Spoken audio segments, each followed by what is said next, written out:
আসসালামু আলাইকুম ওয়া রাহমাতুল্লাহি ওয়া বারাকাতুহু। বন্ধুরা, যে যেখান থেকে আমার এই ভিডিওটি দেখতেছেন সবাইকে আন্তরিক শুভেচ্ছা জানাই। আমার এই ভিডিওতে আমি আজকে আপনাদেরকে যে বিষয়টি তুলে ধরবো এবং বলবো তা হচ্ছে আমার দেশি মুরগিগুলোর খাবার সংকট পূরণের জন্য আমি তাদেরকে বাঁধাকপি কেটে কেটে ছোট ছোট করে দিচ্ছি, যাতে করে তাদের খাদ্য ঘাটতি পূরণ হয় এবং পাশাপাশি তাদের বিভিন্ন ভিটামিনেরও চাহিদা পূরণ হয়। তো আমি আপনাদেরকে এ বিষয়ে যে কথাটি বলতে চাই তা হচ্ছে, আমার এই বাচ্চাগুলো দেখতে পাচ্ছেন, এগুলোর বয়স কিন্তু 1 মাস প্লাস। তো এই বাচ্চাগুলো যখন প্রথম ছোট ছিল, আপনারা স্ক্রিনে দেখতে পাচ্ছেন যে বাচ্চাগুলো একটু বড় বড়, একটু দৌড়াচ্ছে, কিছু খাচ্ছে। কিন্তু এই বাচ্চাগুলো আমি 6টি ইনকিউবেটর থেকে ফুটাইছিলাম, তো অতটাই বাচ্চাই রয়েছিল, একটা বাচ্চাও নষ্ট হয়নি।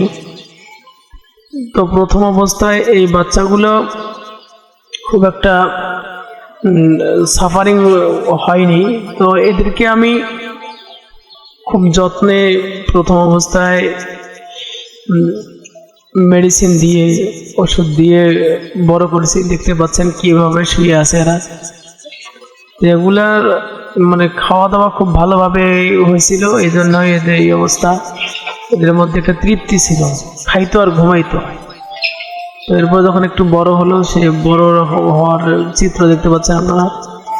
এগুলো যখন ছোট ছিল, এই ঠিক এরকমই ছোট থাকা অবস্থায় খুব সুন্দর করে খাইতো আর ঘুমাইতো। আর আমার এই ভিডিওটি দেখতে পাচ্ছেন, আমি কিন্তু এই যে এইগুলা ইনকিউবেটরে ফুটাইছি। আমি ইনকিউবেটরে ফুটানোর পরে এগুলাকে ছোট থেকে বড় করেছি। আপনারা যেটা বুঝতে পারছেন, আমি এই যে সম্পূর্ণ ফার্মটা করতে চাচ্ছি, এই বাচ্চাগুলো দিয়ে মূলত প্যারেন্টস তৈরি করব।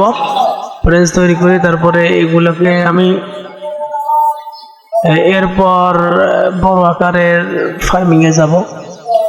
আপনারা আমার ভিডিওটি যতটুকু দেখলেন, যে যেখান থেকে দেখলেন, অবশ্যই মন্তব্য করবেন, কমেন্ট করবেন। সবাই আশা করি ভালো থাকবেন। আজকে এখানে বেড়ে যাচ্ছি, সবাই ভালো থাকবেন, সুস্থ থাকবেন। আমার নতুন নতুন ভিডিও আপনাদের দেখার আমন্ত্রণ রইল। আল্লাহ হাফেজ।